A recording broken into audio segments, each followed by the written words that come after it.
Bom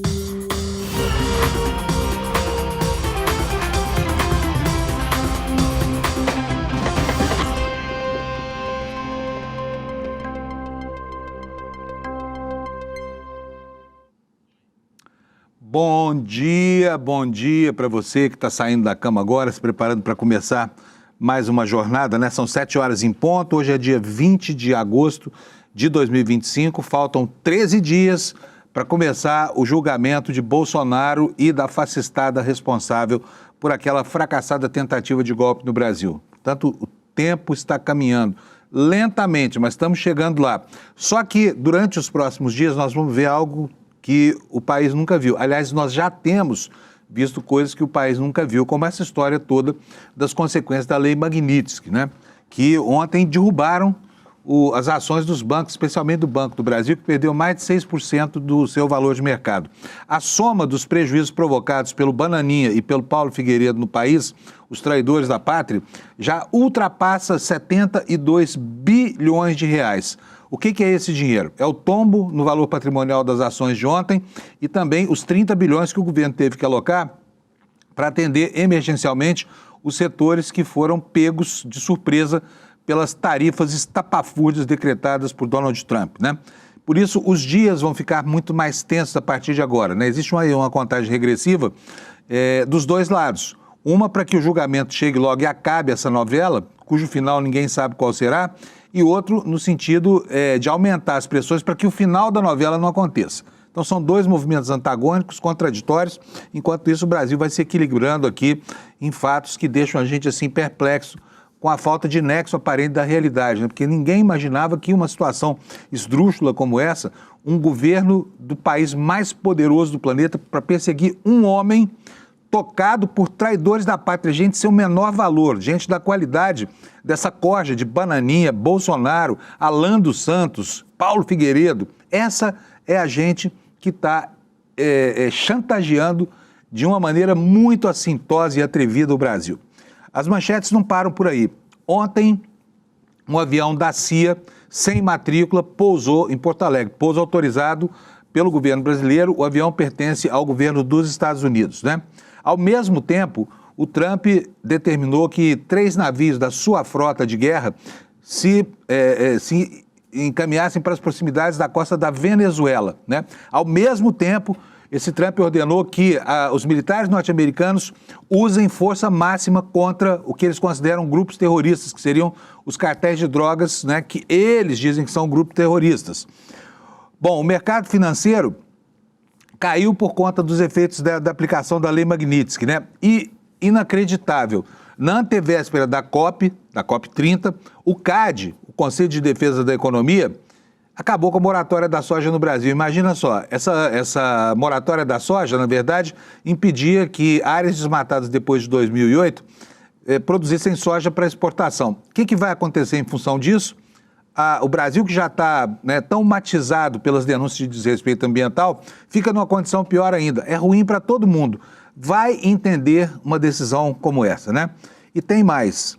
Aí uma notícia positiva. Ontem o Hugo Motta, de novo, teve um dia bacana, né? Mais um dia. O Hugo Motta está se mostrando aí um personagem que vai suscitar muitos amores e ódios entre nós. Porque ora ele age muito mal, ora ele age muito bem.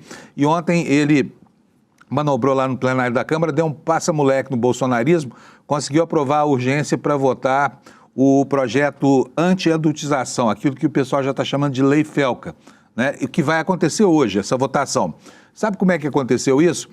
O Motta chegou furtivamente no plenário, quando havia só 4 deputados lá, e pediu para os líderes não encaminharem a votação, fazerem isso muito rapidamente, e do nada aprovou a urgência. Quando os bolsonaristas perceberam, não estavam no plenário, quando eles chegaram, já estava decidido o assunto. Portanto, foi uma manobra dessas manobras de mestre do tempo de Ulisses Guimarães. Hugo Motta está nos surpreendendo, hein? E com essas informações, com esse norte, a gente começa o programa de hoje.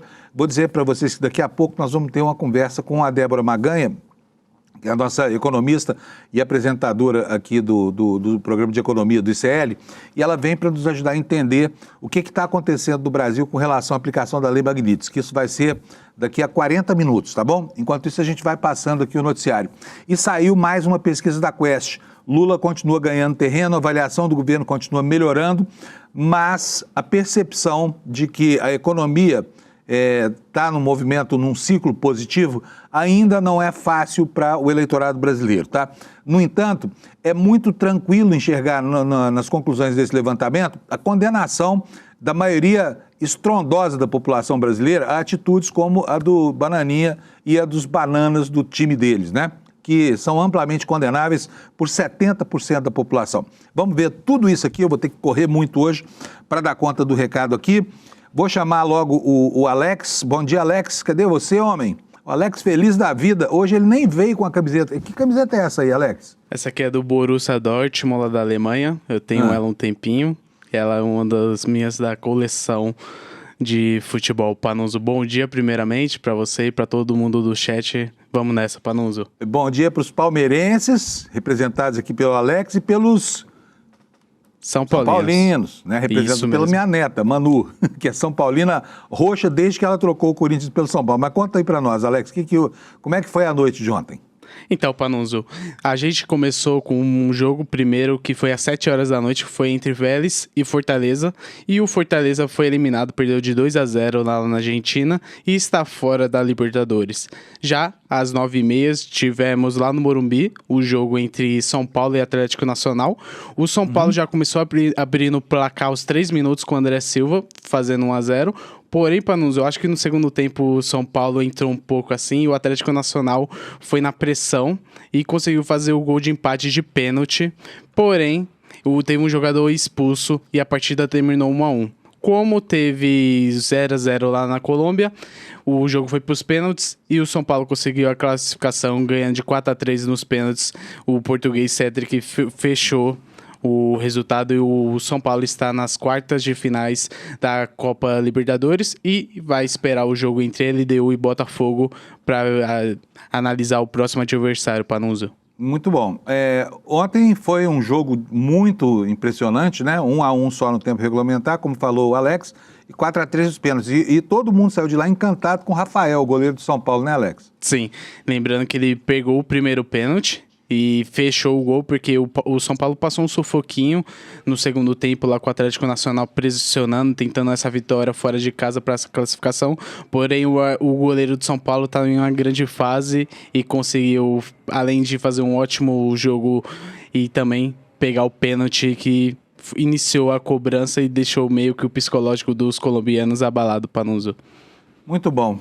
Bom, Alex, hoje nosso tempo está curtinho, porque nós temos muita coisa, Sim. Então ficamos por aqui, né? Mas é isso, parabéns para os palmeirenses aqui, o Alex está feliz da vida, porque o dia que o Palmeiras ganha ou se classifica é dia de festa para ele aqui no ICL, viu? Isso mesmo. E os São Paulinos também estão de parabéns por essa passagem pela próxima. É engraçado, porque o São Paulo é um time que vem de empate em empate, né? A rigor no tempo regulamentar do jogo ontem também terminou em empate. Então é o time que continua e voltou à sua tradição dos empates, mas vai galgando espaço, né? Gente, agora, a meteorologia. Finalmente nós tivemos uma folga aqui do frio, né, que nos acossou durante as últimas semanas. E hoje, quarta-feira, tem um veranico. O pessoal, quando fala, por exemplo, do clima nos países nórdicos, fala, não, o clima é bom, o verão lá esse ano vai cair numa quarta-feira às 2h30. Parece esse veranico que chegou finalmente, né? A temperatura hoje já foi bem maior e virou até manchete o tal do veranico. Nós estamos esperando ele há tanto tempo e ele não vem.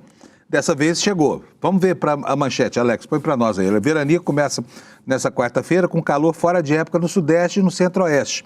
O fenômeno deve levar temperaturas até o fim de semana em capitais como São Paulo, Rio de Janeiro e Cuiabá, que terão tardes quentes e ar seco. Lá em Cuiabá, a temperatura já vinha subindo mesmo, né? Portanto, nós vamos ter aqui nos próximos dias até o final da semana essa massa de ar seco, sol e calor, né? Para quem estava cansado do frio é um alento. Eu gosto do frio. Não vou me importar também com um dia de calor, tá? Vamos ver então o mapa do INMET para a gente saber os avisos meteorológicos, onde há tempo mais inclemente no Brasil, né? Começando aqui, olha, hoje lá na região norte, pela primeira vez em muito tempo, não tem alerta de chuvarada. Bom para quem mora na calha norte do Amazonas, mas ruim para quem mora na calha sul, porque, por exemplo, a situação lá no Acre, né, assusta já, porque o nível dos rios vem baixando e deveria estar muito mais alto nesse período agora, mas infelizmente não está. Nós vamos ter chuvas aqui no litoral do Nordeste, do Maranhão até Fortaleza, chuvas em Alagoas, né, e Sergipe, e também uma condição climática desfavorável no miolo do Brasil, no centro-oeste brasileiro especialmente, né, e boa parte do sudeste, por causa do ar seco. E aqui, olha, no sudoeste do Brasil, vários alertas, tá? Alertas de vendaval, olha aqui, ó, vou mostrar para vocês. Vendaval, que mais? Vendaval e aqui tempestades, tudo isso aqui entre o Mato Grosso, sulzinho do Mato Grosso, né? E o oeste do Paraná. Então, o pessoal dessa região aqui se prepare para os ventos fortes. Também vai haver vendaval aqui na região de São Paulo. Vamos só ver qual é a previsão da velocidade dos ventos aqui. Ventos entre 40 e 60 km por hora.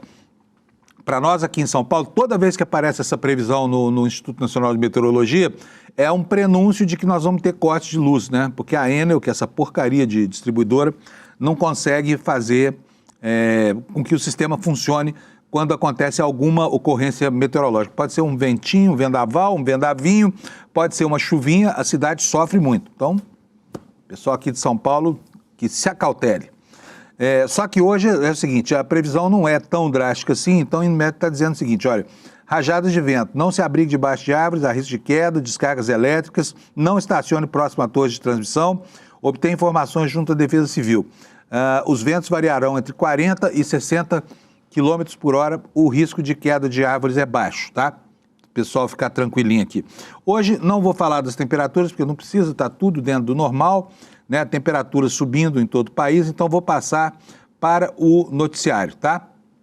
Vamos começar aqui mostrando para vocês a home, a página principal do nosso site, que é o iclnoticias.com.br. E aqui começamos com uma manchete engraçada o dia de hoje, né?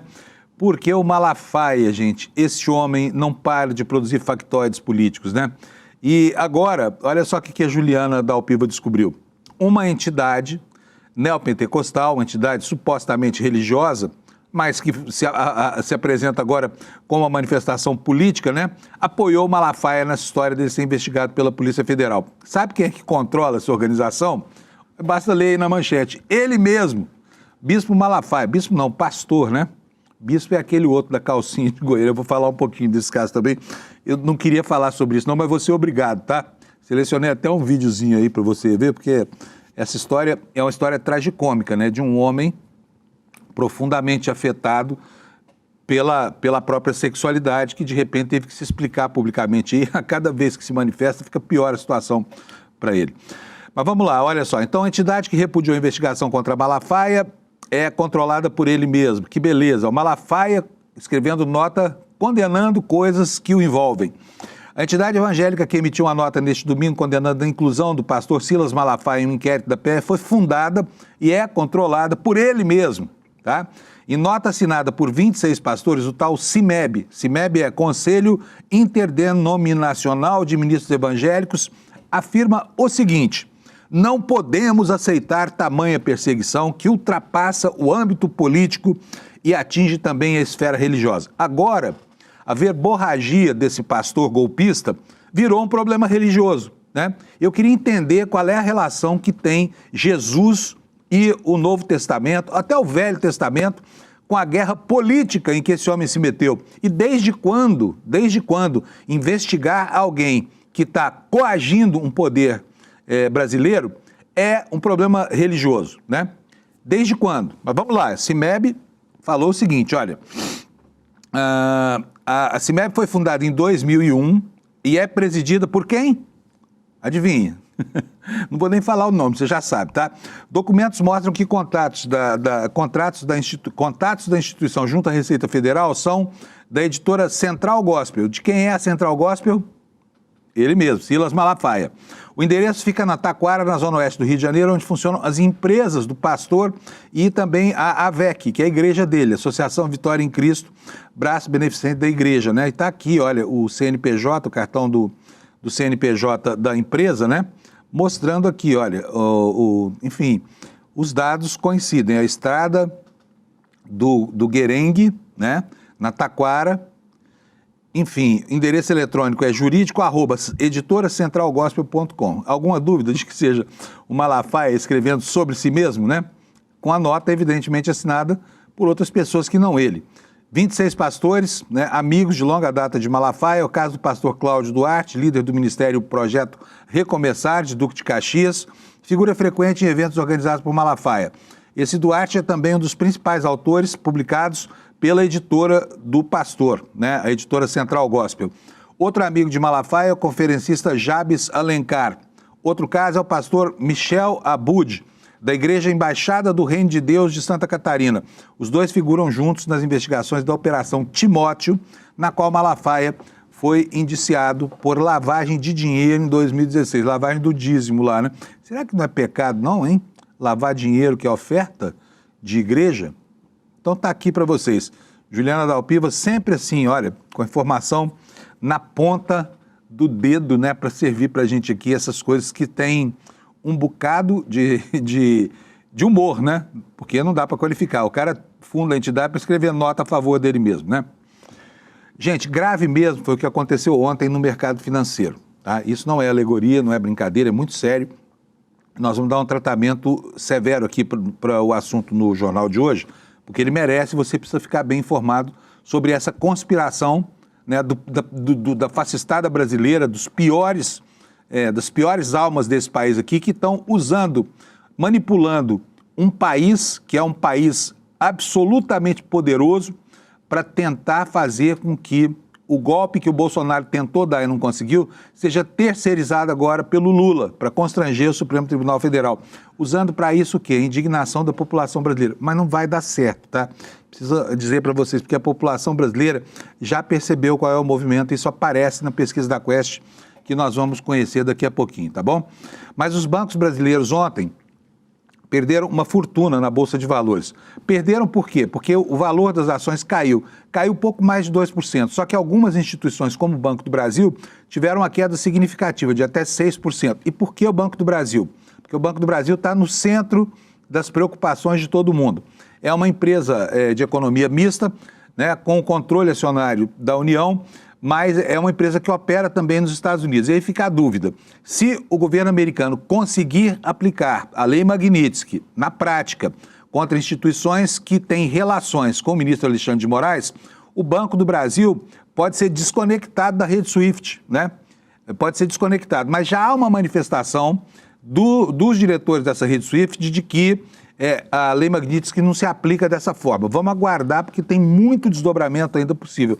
E eu repito aqui a indagação que eu fiz ontem. Queria muito que você prestasse atenção a isso e me ajudasse a entender, porque eu não consegui. Talvez você tenha uma explicação melhor do que todas as que eu tomei conhecimento aí nos jornais, nas agências estrangeiras e tudo mais. Que é o seguinte, esse assunto tem que ser brecado na justiça americana, tá? E não se ouve falar da contratação de um escritório, porque já não é mais um problema do ministro Alexandre de Moraes, é um problema do país inteiro. Isso pode afetar a vida de todo mundo. Então, isso tem que ser contestado na justiça americana. Por quê? Há manifestações sobejas de que essa aplicação é aplicação irregular. Não se pode sancionar uma pessoa que não tenha relação com os objetivos tácitos daquela lei, que são combate às ditaduras, combate a quem deprecia a liberdade de expressão, mas de maneira concreta, não como uma narrativa irresponsável como essa insuflada pelo Bananinha e Companhia Limitada nos ouvidos lá dos altos assessores do governo Trump. Mas o assunto é sério e as repercussões começaram, né? E elas são repercussões muito severas a julgar pelo primeiro dia após a decisão muito correta do ministro Flávio Dino de isolar os efeitos de leis que não vigoram, que não são leis brasileiras, sobre instituições que operam no Brasil. Aliás, afinal de contas, não é disso que o Bananinha e o governo Trump acusam o ministro Alexandre de Moraes? De usurpar a territorialidade brasileira e de estar atuando em território americano, que é uma falácia no caso deles, mas no caso da Lei Magnitsky não. Essa não é uma falácia, é exatamente o que está acontecendo. Vamos para a manchete aqui do Estadão, do caderno Investidor do Estadão. Bancos brasileiros perdem 41,9 bilhões em valor de mercado com tensão sobre a Lei Magnitsky. Como a Débora Maganha vem daqui a pouco falar sobre isso, eu vou pedir para você um pouquinho de paciência, eu vou ler só aqui as informações mais importantes e depois a gente vai aprofundar isso. As ações de bancos fecharam em forte queda nesta terça, com o mercado digerindo os efeitos da decisão do ministro do STF, Flávio Dino, que na prática visa barrar as sanções da Lei Magnitsky. Com desempenho negativo, Itaú, Santander, Bradesco, Banco do Brasil e BTG Pactual perderam juntos 41,98 bilhões em valor de mercado, segundo dados de Einar Ribeiro, CEO e sócio fundador da Elos Aita Consultoria. Então, daqui a pouco, às 7:45, daqui a 25 minutos, a Débora Maganha vai estar conosco aqui para nos explicar o alcance e a gravidade disso e nos dizer o que se pode esperar do mercado financeiro. Eu só antecipo uma coisa, né? Olhe bem nas mãos de quem nós estamos. Um governo francamente fascista nos Estados Unidos, numa conjuração dos neonazistas brasileiros com o presidente daquele país e que tem, na outra ponta, aqui no Brasil, bancos sujeitos a essa ação, que são notórios inimigos do governo Lula, tá? Então aí começa a formar um bolo indecifrável, né? Um novelo gigantesco que ninguém mais sabe aonde é que vai dar, né? Daqui a pouco a gente vai falar sobre isso, como eu falei, tá bom? Bom, já não bastava tanta coisa ruim acontecendo, e aí vem o CAD, o Conselho de Defesa da Economia, e apronta mais uma na antevéspera da COP30, né? Que daqui a 90 dias vai acontecer. Olha só a manchete na Agência Brasil, tá? CAD suspende a moratória da soja e organizações sociais reagem. Vou ler para vocês aqui, depois a gente explica o que é essa tal moratória da soja. Isso aqui vai repercutir muito mal para o Brasil e pode comprometer, inclusive, as exportações de soja brasileiras, porque coloca os produtores que agem corretamente, do ponto de vista ambiental, com aqueles que desmatam a Amazônia e fazem de conta que não existe nenhum tipo de controle ou de limite legal para a sua ambição e a sua ganância. O que diz aqui a matéria da Agência Brasil? Organizações socioambientais manifestaram preocupação com o aumento do desmatamento na Amazônia depois da decisão da Superintendência Geral do CAD, o Conselho Administrativo de Defesa Econômica, de suspender a moratória da soja. O acordo comercial voluntário existe já há 19 anos e ele proíbe a compra de soja cultivada em áreas que foram desmatadas após 2008, né? Nessa região demarcada como região amazônica e pré-amazônica. Ele é um instrumento usado, inclusive, pelo governo como ferramenta para concessão de benefícios fiscais e ofertas de juros mais baixos em políticas públicas, como, por exemplo, o Plano Safra, né? Sem a moratória da soja, considerada um dos acordos multissetoriais mais eficazes do mundo, abre-se caminho para a soja voltar a ser um grande vetor de desmatamento da Amazônia.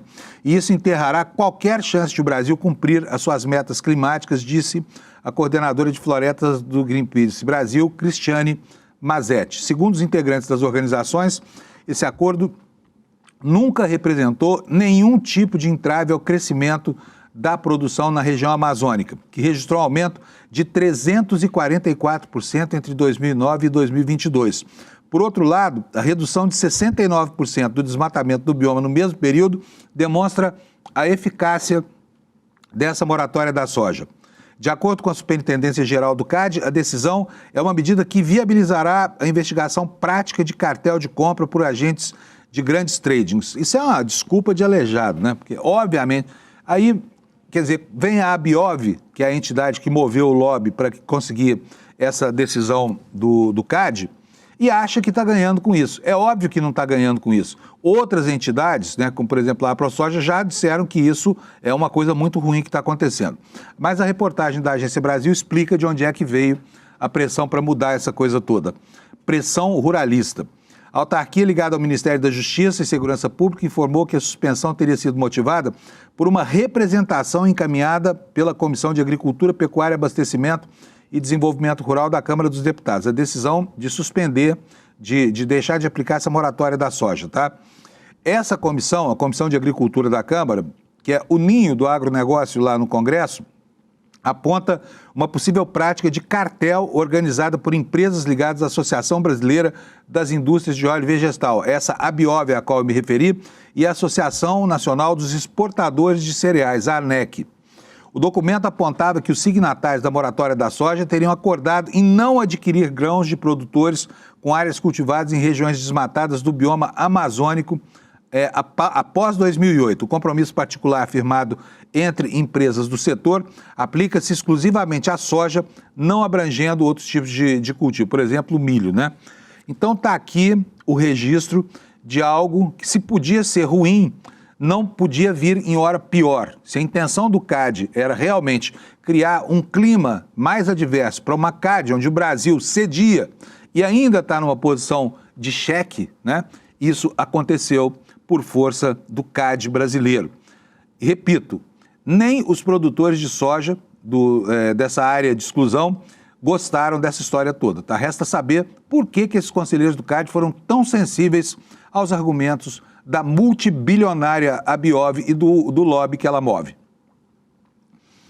Uma noite estranha, uma noite muito estranha. Quem olhou para o céu lá no Rio Grande do Sul viu um avião branco, sem registro da matrícula, alinhar com a pista do Aeroporto Internacional de Porto Alegre e pousar. Olha só, o avião é esse aqui. Um avião grande, enorme, tá vendo só? Mas não tem matrícula de ninguém. Esse avião pertence ao governo dos Estados Unidos, pertence à CIA, a CIA, né? A agência de inteligência dos Estados Unidos, né? Vou ler aqui para vocês. Não foi a única coisa estranha que aconteceu aqui em relação ao quintal, né? Aquilo que os americanos consideram como seu quintal, a América Latina. Um Boeing 757 C-32B, aeronave operada pelo governo dos Estados Unidos e associada a missões especiais da CIA, pousou na tarde desta terça-feira do aeroporto Salgado Filho, em Porto Alegre. O voo decolou de New Jersey em 18 de agosto, com escalas em Tampa, na Flórida, e San Juan, Porto Rico, e então chegou à capital gaúcha às 17 horas e 13 minutos, segundo informações obtidas pelo jornal O Globo. O jato, que não possui identificação externa na fuselagem branca, é usado pelo 150º Esquadrão de Operações Especiais da Força Aérea Americana, com base em Nova Jersey. Diferente do modelo C-32A, que é destinado a autoridades da Casa Branca, esse C-32B é projetado para transportar diplomatas, militares de elite e agentes de inteligência em missões de rápida mobilização. E aqui a matéria no site do ICL nos conta que é um avião usado em situações de crise, né, para operações de crise. O apelido dele é Gatekeeper, porteiro, goleiro, tá? É aquele que impede a entrada de alguma coisa. Ele já foi utilizado em operações como, por exemplo, a explosão no Porto de Beirute em 2020, e em eventos internacionais de grande porte, incluindo os Jogos Olímpicos. Esse modelo é equipado com sistemas avançados de comunicação, sensores e capacidade de reabastecimento em voo, que garante uma grande autonomia em operações sigilosas. Mas aí eu pergunto, precisava não ter a matrícula estampada na aeronave? Porque todo mundo sabe que um avião sem matrícula só voa se for algo muito especial, né? Pertencendo a alguém muito importante, como, por exemplo, ao governo dos Estados Unidos. Mas ele é melhor identificável pela ausência de matrícula, porque é um dos poucos no mundo que voam dessa forma, tá bom? Então, pousou lá em Porto Alegre. Enquanto isso, nós estamos falando do sul, da América do Sul. No Caribe, né, aconteceu uma outra coisa estranha. Os Estados Unidos, como está aí na manchete da Folha de São Paulo, que você vai ver na sua tela, enviaram navios de guerra às águas da Venezuela e usaram toda a força contra Maduro. Isso aqui tem implicações, que daqui a pouco eu vou explicar para vocês. 3 destroyers americanos de uma classe Arleigh Burke, armados com sistemas antimíssil Aegis e mísseis de ataque, devem se aproximar da costa da Venezuela nessa semana, hoje à tarde, tá? Hoje à tarde, esses navios chegam por lá, segundo a informação do Jamil Chad, ontem no portal UOL, né? E então eles estão se aproximando da costa da Venezuela como parte de um esforço para combater, supostamente, né, cartéis de drogas da América Latina, segundo autoridades dos Estados Unidos, mencionadas pela agência de notícias Reuters.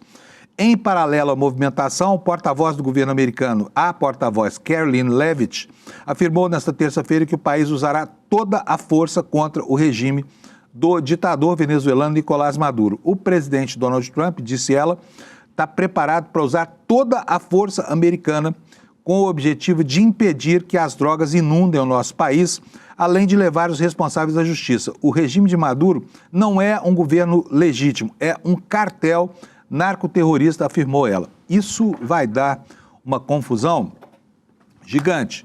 né? Nós já vimos ontem, aqui mesmo no Desperta, que o Maduro diz que vai mobilizar 4,5 milhões de milicianos para o caso de haver uma intervenção militar na Venezuela. Acontece que faz muito tempo, já desde a guerra do Iraque, que soldados americanos não morrem em batalha. As guerras são guerras aéreas, são movidas por drones, por aviões, por bombardeios.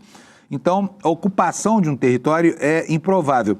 Mas as pressões políticas sobre o regime venezuelano, elas vão acontecer de uma maneira muito intensa. E não se pode esquecer que há uma oposição consolidada. E há um passivo da última eleição que irritou uma grande parte da população porque não houve comprovação da vitória de Maduro, né? As acusações de fraude jamais foram desmentidas pelo próprio governo da Venezuela. Ele simplesmente se apresentou como vencedor, não mostrou as atas de votação, o que criou uma situação interna de tensão política.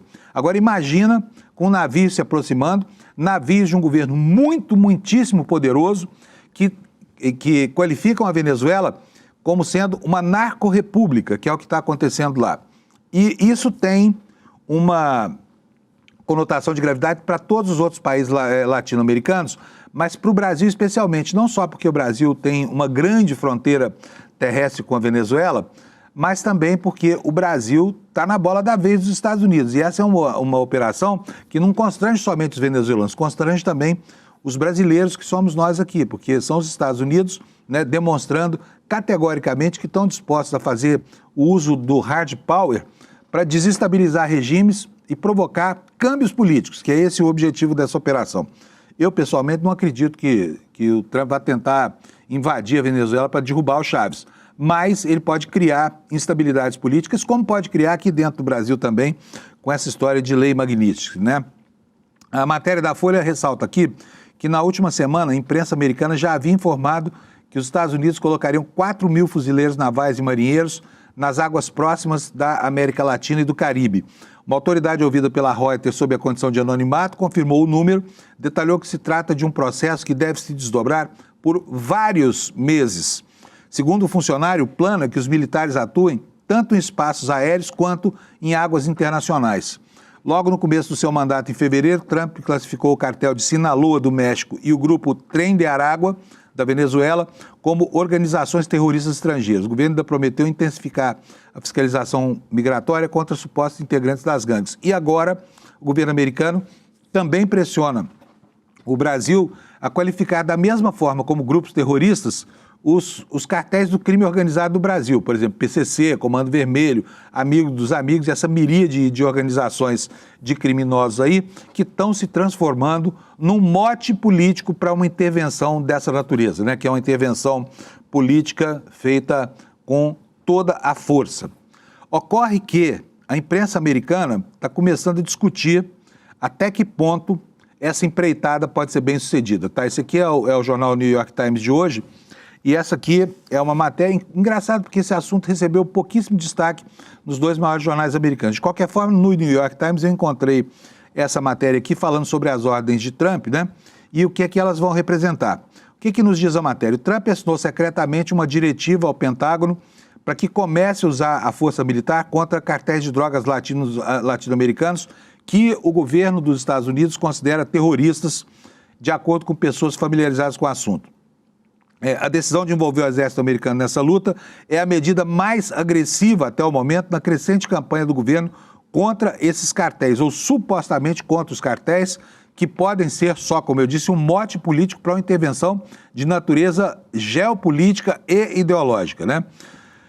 A ordem fornece uma base oficial para a possibilidade de operações militares diretas no mar e em solo estrangeiro contra cartéis. Autoridades militares dos Estados Unidos começaram a elaborar opções sobre como os militares poderiam perseguir os grupos, disseram pessoas familiarizadas com as conversas, falando sobre a condição de anonimato para discutir as delicadas deliberações internas. Só que não é tudo tão fácil quanto o mundo de Nárnia de Trump cogita, né? O próprio jornal está dizendo aqui para a gente, olha, ordenar que militares reprimam comércio ilícito também levanta questões legais, incluindo se seria considerado assassinato se as Forças Armadas dos Estados Unidos, agindo fora de um conflito legalmente autorizado pelo Congresso, matassem civis, até mesmo suspeitos de crimes que não representam uma ameaça iminente. Não está claro o que os advogados da Casa Branca, do Pentágono e do Departamento de Estado disseram sobre a nova diretriz, ou se o gabinete da consultoria jurídica do Departamento de Justiça produziu uma opinião confiável avaliando essas questões legais. Neste ano, Trump já enviou tropas da Guarda Nacional e da Ativa para a fronteira sudoeste, principalmente para o estado da Flórida, para conter o fluxo de drogas e imigrantes e aumentou a vigilância dos esforços de interdição de drogas. Quando retornou ao cargo em janeiro, Trump assinou uma ordem instruindo o Departamento de Estado a começar a rotular os cartéis de drogas como organizações terroristas estrangeiras. Portanto, vai ser da maneira como eles quiserem, na base da força bruta. E fica aqui uma pergunta para você. É óbvio que nós estamos falando em português e não vamos chegar lá, mas seria muito bom ouvir essa resposta do governo americano, Não seria mais fácil fazer campanhas sinceras de opinião pública para fazer com que a população americana que consome essa droga toda deixasse de consumir? E o inimigo interno deles lá, que é o consumidor americano de drogas, será que não tem responsabilidade nenhuma sobre esse mercado negro que se armou em torno do consumidor de drogas americano? Sabe? Precisava mandar destroyers da Marinha? Não era mais fácil tratar a população adicta de drogas dos Estados Unidos para que viesse de dentro o esforço para a eliminação justamente do poder desses cartéis? Fica a dica aqui para o Trump, se ele quiser. Se ele não quiser, que se dane. Bom, gente, ainda tem um monte de coisa para falar, já são 7h36, mas olha só, ontem o Hugo Mota teve 2 vitórias na Câmara. A primeira delas foi essa aqui que você vai ver na tela, anistia pacote de impunidade, anistia e pacote da impunidade são derrotados do Colégio dos Líderes lá, que é a reunião dos líderes dos partidos. O Colégio de Líderes da Câmara dos Deputados se reuniu nesta terça-feira e, mais uma vez, o chamado pacote da impunidade e o projeto da anistia não prosperaram. O tema foi levantado de forma isolada apenas pelo PT e pelo Novo, mas não encontrou respaldo entre as demais bancadas que optaram por não dar sequência ao debate. O líder da maioria, Arlindo Quinalha, confirmou que não houve consenso para avançar com a proposta. O mesmo relato foi feito por Alencar Santana, do PT, e Talíria Peroni, do PSOL, que destacaram que os partidos presentes rejeitaram a tentativa de recolocar a anistia na pauta. O assunto foi levantado, mas não prosperou. Apenas 2 partidos insistiram e acabaram ficando isolados, relatou um dos parlamentares que acompanharam a reunião. Então é isso. A primeira derrota foi lá no Conselho de Ética. E mais tarde, o Hugo Mota deu um passa-moleque no bolsonarismo da Câmara, O que ele fez? Ele abriu a sessão, tinha só 4 parlamentares em plenário e, a partir daí, ele colocou em votação o requerimento de urgência do processo da adultização, a tal lei Felca, e aprovou rapidamente. Pediu aos líderes que estavam presentes lá que não usassem o tempo. Em 2 minutos e meio de sessão, aprovou o requerimento de urgência para que esse projeto seja votado hoje. Foi uma manobra ao estilo do Ulisses Guimarães antigamente, sabe? Senhores que estão sentados e aprovam a matéria, permaneçam como estão. Só tinha 4, aprovaram. Não tinha ninguém da ala bolsonarista da Câmara e foi uma manobra muito engraçada, tá? Ao mesmo tempo, golpistas clássicos como o governador do Distrito Federal, Ibanez Rocha, agora voltam a colocar as manguinhas de fora, aproveitando esse clima de exasperação que existe em torno de lei Magnitsky, intervenção direta do Trump e companhia limitada. Vamos ver o que disse o governador de Brasília ontem para uma plateia, onde estava também Ciro Gomes, outro inimigo declarado do governo atual. Roda para nós, Alex. Porque o que nós vivemos hoje não é uma plena democracia, não. Ela é um pouco de ditadura, com a pitada do judiciário e com necessidade de se avançar, Arthur, nos grandes temas da nação, como disse o nosso governador Tarcísio. Os problemas hoje são graves, são sérios, e o extremismo político não está permitindo que a gente crie soluções viáveis. E eu acredito sim que a gente vai sair disso, mas após as eleições em 2026. Construindo depois um futuro para esse país que possa pacificar a nação e não viver de extremos como nós estamos vivendo hoje. Infelizmente, o governo de plantão hoje, eleito por apenas 2 milhões de votos de diferença, aposta no atraso do país e na divisão para poder tentar vencer as eleições do ano que vem. Eu quero pedir para o Amaral vir aqui em cima, por favor. Já está chegando aqui, porque...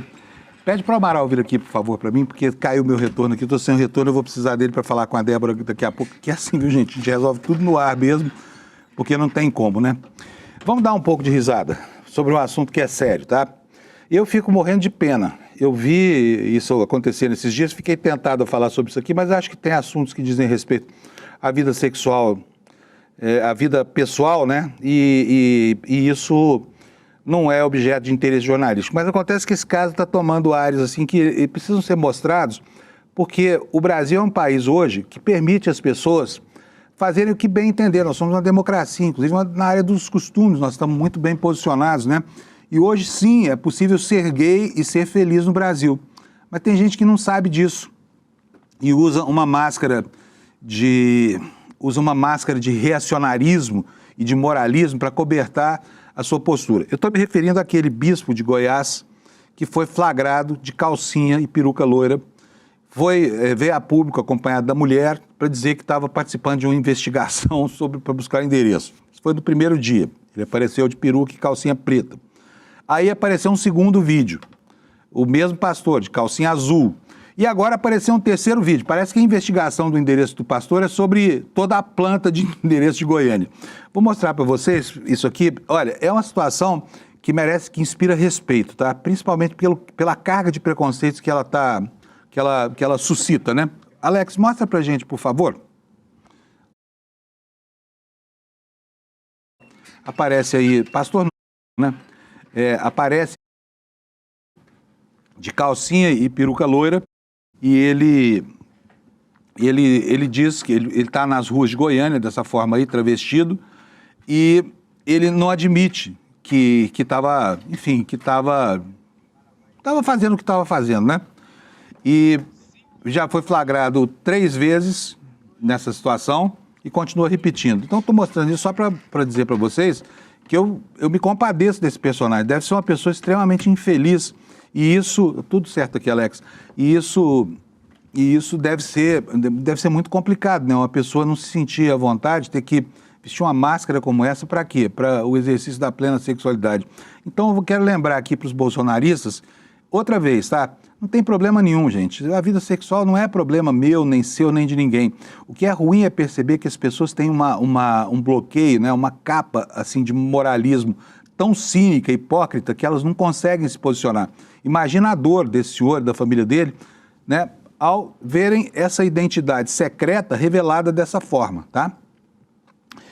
Gente, olha, eu tenho mais alguns minutinhos só, porque a Débora Maganha já está chegando por aqui, né? Eu já vou falar com vocês sobre o assunto que ela vai tratar aqui hoje, que é a questão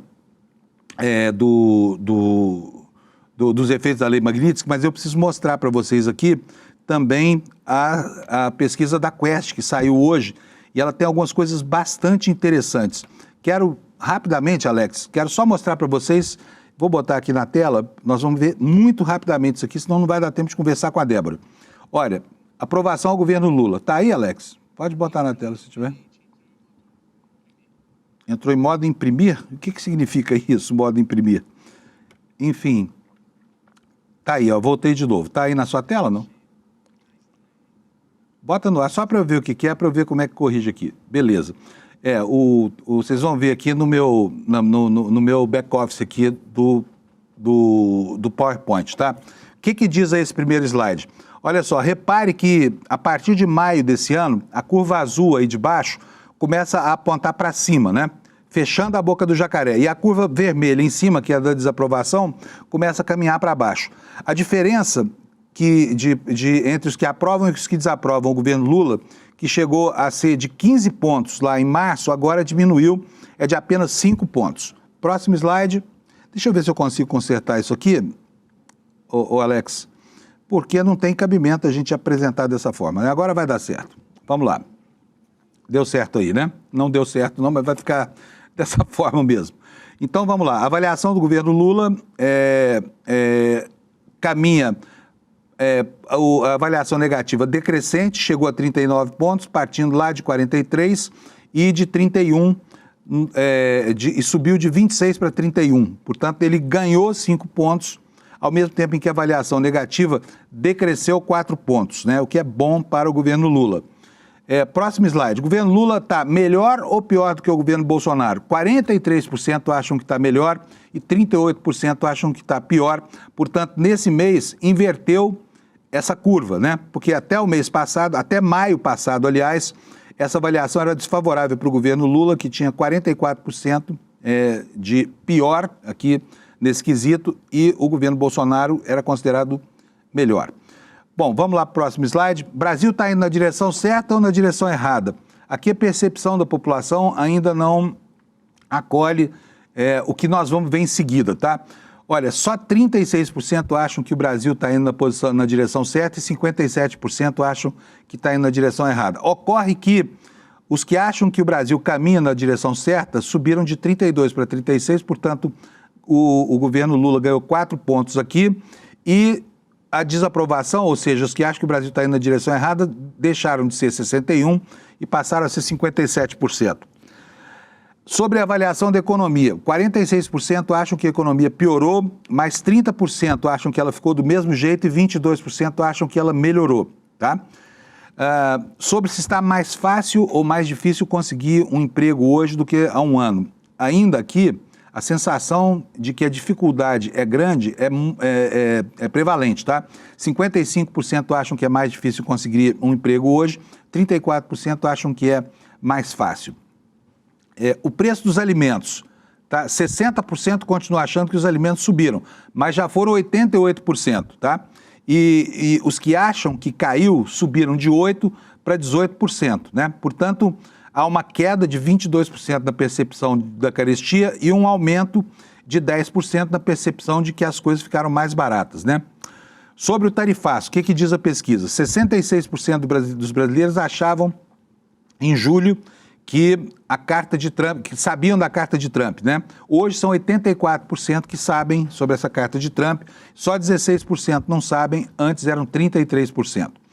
Trump está certo ou errado ao impor taxas para o Brasil? 71% da população acham que está errado, só que tem 19%, 21% ainda que acham que ele está certo. Número que se manteve estável dentro da margem de erro, né? Tarifas altas dos produtos brasileiros vão prejudicar a sua vida? O tarifaço vai ter consequências práticas para as pessoas? 77% acham que sim e 20% acham que não. Portanto, uma percepção muito forte da inadequação e da gravidade desse tarifaço, né? Como é que o Brasil deveria reagir às taxações dos Estados Unidos? 67%, ou 2/3 da população, acham que deveria negociar e 26%, 1/4, acham que o Brasil deveria retaliar, que o Brasil deveria taxar também os Estados Unidos. Portanto, os que preferem a saída da via negociada são muito mais numerosos, né? Qual lado está fazendo o que é mais certo nesse embate? 48% acham que é Lula e o PT, e só 28% acham que é Bolsonaro com o seu grupo de aliados, né? E tem 15% da população que acham que é nenhum. Portanto, aqui, olha, uma coisa que indica que proximamente a avaliação do governo Lula deve melhorar mais ainda com essa perspectiva, né? Vamos para mais um aqui. Quem é que está agindo bem, quem é que está agindo mal diante das tarifas do Trump?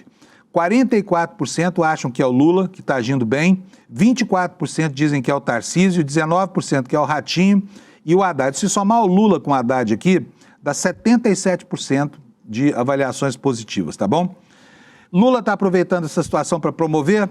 Aí 49%, metade da população, metade dos entrevistados acham que Lula está agindo em defesa do Brasil, mas tem 41% que acham que ele está aproveitando para se promover. Trump é capaz de inverter a inelegibilidade do Bolsonaro? Existe uma certeza cristalizada aqui, para 55% da população de que não reverterá, e 31% acham que sim. A percepção daqueles que acham que o Trump tem força suficiente para tirar o Bolsonaro do calabouço onde se enfiou, também baixou, tá? Portanto, a desesperança aparece claramente aqui. Eduardo Bolsonaro defende os interesses do Brasil ou o interesse dele e da família Bolsonaro? 70% da população dos entrevistados nessa amostra acham que o Bananinha está defendendo os interesses próprios dele e da família. Mas tem 23% aqui, 1/3, né, que acham que está defendendo os interesses do Brasil. Bom, chega disso aqui. Daqui a pouco no N1 essa pesquisa vai ser dissecada pelos nossos analistas e eu vou conversar agora com a minha amiga Débora Maganha. Cadê a Débora? Alex, bota ela no quadro, por favor. Ela está sem retorno aqui. Hoje nós estamos com uma situação confusa aqui no programa, né? Bom, então vou antecipar aqui o assunto sobre o qual nós vamos falar. Põe na tela para nós, por favor, Alex. Olha, o Ibovespa despencou 2,1% ontem, né? É uma diferença de apenas 2%, mas fez um grande alarde isso aqui. Por quê?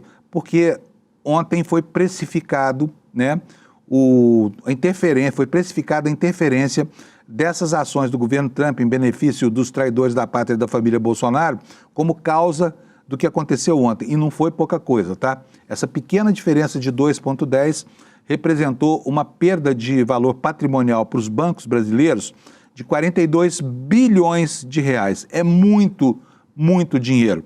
Obviamente que no vai dos dias, né, isso vai sendo mitigado pela acomodação natural do mercado, mas o impacto é um impacto gigantesco e justamente em um setor em que claramente não goza de nenhuma simpatia pelo governo atual, né? E muitas vezes se coloca contra o governo de uma maneira tosca e querendo, inclusive, né, o pessoal da Faria Lima não se cansa de repetir que adoraria que o Bolsonaro não tivesse saído do governo, né? São apoiadores e alguns são até financiadores desse movimento golpista.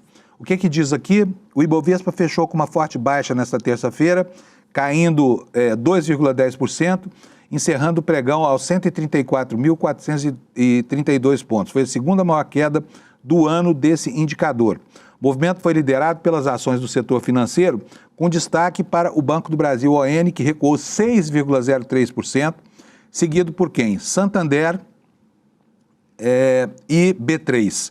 Também registraram perdas significativas, o Itaú caiu 3,84% e o Bradesco, cujas ações perderam 3,43% do valor na sessão de ontem do mercado financeiro, né? No mercado do câmbio, o dólar ficou 1,2% mais caro frente ao real, terminou o dia cotado a 5,50. Essa cotação ao final do pregão não chega a constituir um absurdo, né? Porque nós já tivemos dólar muito mais alto do que isso. No entanto, o movimento é que incomoda e preocupa.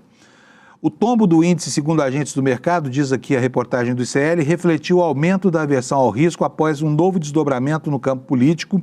A decisão do ministro do Supremo Tribunal Federal, Flávio Dino, de tentar barrar as sanções impostas pelos Estados Unidos a Alexandre de Moraes acendeu alertas no mercado.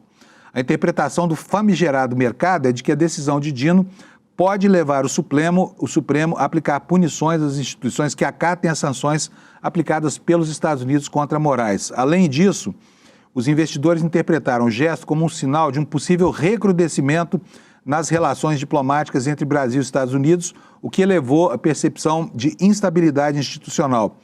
E aqui vem a pergunta, será que o mercado financeiro também age como biruta de aeroporto? Né? Dino estabeleceu que ordens judiciais exaradas, né, de governos estrangeiros não têm eficácia no Brasil, a menos que elas sejam homologadas, né, o que ampliou a polêmica em torno da Lei Magnitsky. Esse despacho do ministro Flávio Dino, emitido em um caso ligado à tragédia de Mariana, estabeleceu que o que juristas classificam como uma obviedade em termos de soberania. Nenhum país cumpre automaticamente determinações externas sem passar por um processo legislativo interno, como ocorre nos pedidos de extradição. Mas apesar do caráter técnico e esperado, a manifestação ganhou novas proporções ao ser associada à Lei Magnitsky, que prevê sanções internacionais contra autoridades acusadas de corrupção ou violações de direitos humanos. As bolsas de Wall Street, lá fora, né, se incomodaram com mais uma decisão do governo Donald Trump, que, na surdina, ampliou a tarifa sobre metais. Isso em meio a um sentimento que já era de cautela com os investidores à espera do que vai falar Jerome Powell, que é o presidente do Fed, o Federal Reserve, né, na sexta-feira 22, num simpósio anual que acontece em Jackson Hole. O Dow Jones caiu apenas 0,02, quer dizer, terminou o dia praticamente como começou, e o Standard & Poor's caiu 0,58, fechando em 6.411 pontos. A Nasdaq caiu 1,43%. Tá? Então está aqui o registro do estrago. Eu quero saber do Alex se a Débora vai conseguir entrar ou não. A Débora está me dizendo aqui, uma pena, viu? Que a Débora não consiga entrar aqui da nossa redação. Mas ela vai estar comentando daqui a pouco, né? Ela vai estar ajudando aqui as nossas equipes a entenderem os desdobramentos dessa história toda, tá? Do que vai acontecer hoje, né, no mercado financeiro e do que vai acontecer a partir de agora no futuro imediato, porque existe aí uma ameaça em nível de hard power que é uma ameaça terrível. Estados Unidos agora, além do simbolismo de atitudes covardes como essa contra um ministro de uma corte de democracias estrangeiras, agora querem constranger a América Latina com um poderio bélico, né? E essa história só Deus, se é que sabe onde irá acabar. Olha, como a Débora não virá, vou me esticar aqui um pouquinho mais, nós temos mais alguns minutinhos, e no portal do ICL tem uma informação hoje que é bem importante para a gente entender. Como é que os 0,1% dos super ricos brasileiros acumularam renda maior que a de 80 milhões de pessoas. Quer dizer, 0,1% os super ricos no Brasil têm mais dinheiro do que 80 milhões de pessoas no Brasil. Estudo com base no imposto de renda revela um salto na desigualdade entre 2017 e 2023. 0,1% mais rico já ganha mais do que os 50% mais pobres. Então, o que está havendo é um processo de concentração de renda, a despeito de todas as tentativas do governo de, enfim, forçar um processo de distribuição pela via fiscal, né, pela via do imposto de renda. Vou ler aqui para vocês um trechinho dessa matéria, que diz o seguinte: o Brasil viveu entre 2017 e 2023 uma intensificação inédita da concentração de renda, especialmente entre os brasileiros super ricos. Segundo estudo publicado no site Fiscal Data, com base nas declarações de imposto de renda pessoa física, o grupo dos 0,1% mais ricos, esse grupo é composto por cerca de 160 mil pessoas, capturou 85% do crescimento da renda no período. É mole? A análise técnica elaborada pelos pesquisadores e economistas Sérgio Wolff Gobetti, Priscila Kaiser Monteiro e Frederico Nascimento Dutra mostra que a renda média da população adulta brasileira cresceu 1,4% ao ano acima da inflação. Só que os super ricos ganharam muito mais do que isso. Olha, o top 1%, o topo do topo, 1 milhão e 600 mil pessoas, teve um crescimento anual da renda de 4,4%. O top 0,1% é o topo do topo do topo, tá? Alta de 6,9% ao ano. E o 0,01% é o topo do topo do topo do topo. Avanço de 7,9%, quase 8% ao ano. Mais do que o crescimento médio da economia chinesa no mesmo período. E nós estamos falando aqui de uma categoria social brasileira, tá? Essa aceleração dos ganhos no topo da pirâmide elevou a parcela de renda apropriada por esse 1% mais rico de 20,4% para 24,3%, um recorde na série histórica da Receita Federal iniciada em 2006. O 0,1% mais rico, por sua vez, passou a deter 12,5% da renda, mais do que os 50% mais pobres, que dividiram apenas 10% do total. E aí vem os reacionários e apresentam aqui indicadores de que a renda média da população brasileira caiu. A renda média da população brasileira caiu, entre outras coisas, por esse motivo.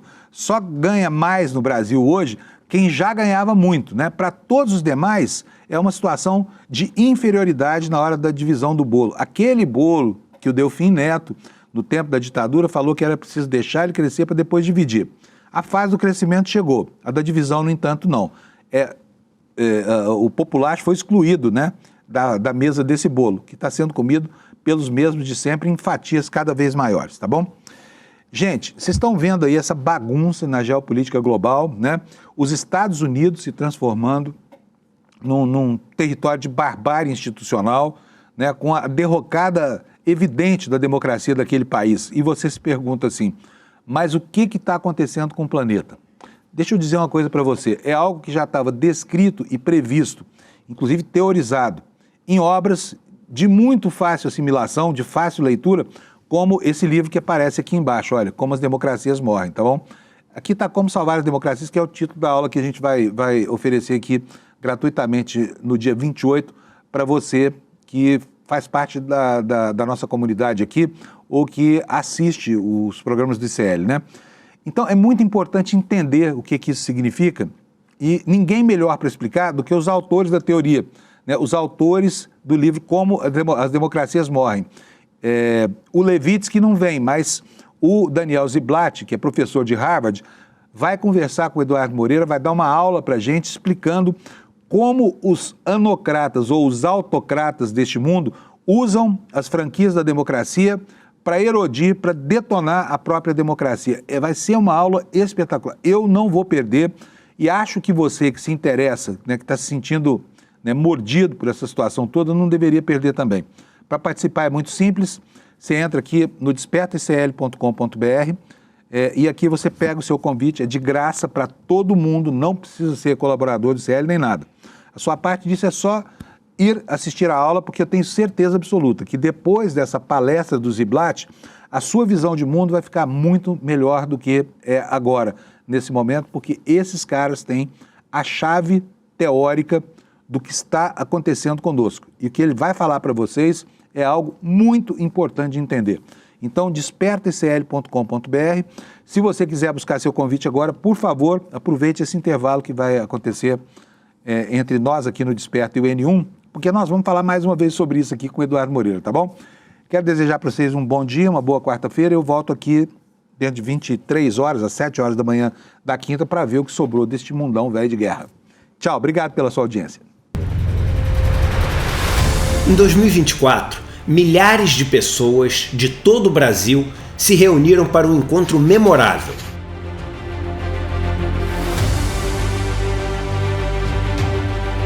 No palco, histórias incríveis. A gente está na vida para evoluir, para aprender. Na plateia, novas amizades e sonhos compartilhados. O melhor presente de aniversário desse recado. A esperança e a alegria tomaram conta. Vimos que um país mais justo, consciente e humano é possível. Vocês, espectadores, hoje são os protagonistas desse evento incrível e que desperta. Provamos que o conhecimento liberta e o coletivo transforma. Que a gente veio pra cá pra...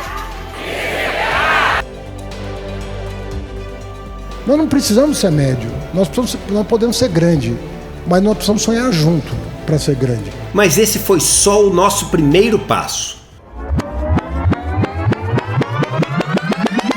Em 2025, o despertar volta ainda mais incrível, mais necessário, mais revolucionário, mais ICL do que nunca.